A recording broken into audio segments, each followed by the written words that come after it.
रानीवाड़ा विधानसभा क्षेत्र के तकरीबन 80% ग्रामीण इलाकों में इन दिनों भूमाफियाओं का आतंक सिर चढ़कर बोल रहा है। विशेषकर भील जाति से आने वाले एसटी वर्ग के लोग इन भूमाफियाओं की पहली पसंद बने हुए हैं। अगर कारणों की बात करें तो इसके पीछे का प्रमुख कारण इस जाति के लोगों में शिक्षा का अभाव तथा रोज कमाओ रोज खाओ की जीवन शैली ही है। अन्यथा कौड़ियों की जमीन अगर कोई करोड़ों के भाव में बेच रहा होता तो दलित वर्ग की अन्य जातियों में पुश्तैनी जमीन बेचने की होड़ मच गई होती। नमस्कार, हमारा नाम है रतन सिंह राव और आप देख रहे हैं दी रतन टॉप के नए news platform the times of Raniwara का विशेष कार्यक्रम ठगी का मकड़ जाल। मित्रों, आज से करीब 2 दशक पहले रानीवाड़ा शहर के मुख्य सड़क मार्गों पर भील जाति की सैकड़ों बीघा जमीन उपजाऊ अवस्था में पड़ी थी, लेकिन वर्तमान स्थिति ऐसी है कि इन्हीं सैकड़ों बीघा जमीन के मालिकों को आज सर ढकने के लिए एक झोपड़ी तक नसीब नहीं हो रही है। इसके पीछे का प्रमुख कारण इस समाज के ज्यादातर युवाओं व वृद्धजनों का देसी शराब की ओर झुकाव माना जाता है। भूमाफिया इन्हें सुबह से शाम ढोले के पव्वे में मदमस्त रखते हैं और आजकल शराबी बन जाने के बाद इनकी पुश्तैनी करोड़ों रुपए की जमीन कौड़ियों का भाव देकर खरीद देते हैं। शिक्षा से कोसों दूर इस कौम को लूटने का सिलसिला 2 दशकों से भी ज्यादा पुराना है। चूंकि रानीवाड़ा, मालवाड़ा, बड़गांव, रानीवाड़ा खुर्द और जालेरा जैसी जगहों को तो मैं विगत 3 दशक से देखता आ रहा हूँ, इसलिए पूरे दावे के साथ बोल सकता हूँ कि इन मासूमों को छल कपट के जरिए छलावा कर लूटा गया है। हालांकि अब एक नई जानकारी निकलकर सामने आई है, तो हो सकता है इन गरीब तबके के दलित परिवारों को इंसाफ दिलाने में सहभागी बन जाए। आपको ज्ञात होगा कि कुछ वर्षों पहले जालोर जिले के बागोड़ा कस्बे में 2 भाइयों ने अपनी पुश्तैनी जमीन पर हक के लिए कोर्ट में दावा लगाया था और म्यूटेशन तक में नाम नहीं होने के बावजूद भी भील समाज के इन 2 भाइयों को कोर्ट ने प्रॉपर्टी का मुख्य मालिक घोषित कर उनका हक उन्हें सुपुर्द किए जाने का आदेश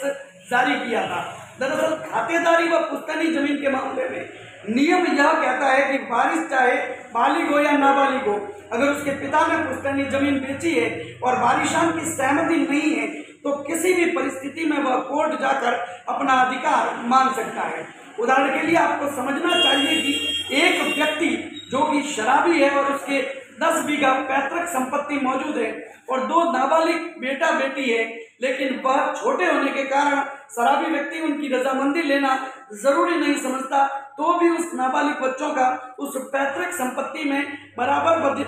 अधिकार बनता है। जैसे ही उन नाबालिगों को समझ आने के बाद यह पता चल जाता है कि उनके शराबी पिता ने उनकी पुश्तैनी अर्थात दादा की जमीन उनकी जानकारी में लाए बगैर कौड़ियों के भाव में वर्षों पहले बेच दी थी, तो वे उन परिस्थितियों में कोर्ट का दरवाजा खटखटा सकते हैं और फिर चाहे उनका म्यूटेशन तक में नाम हो या ना हो, कोर्ट उन्हें उनके दादा की पैतृक संपत्ति में वारिशान डिक्लेयर करता है। मित्रों, सैदोई माता व कुल देवता का वास्ता देकर शराब के आदि हो चुके लोगों का भी इस धरती पर उतना ही हक है जितना हमारा है, तो फिर यह किसी का अधिकार नहीं है कि इस राष्ट्र के मूल निवासियों को उनकी धरती से पृथक कर अपनी कोठियों में भरा जाए।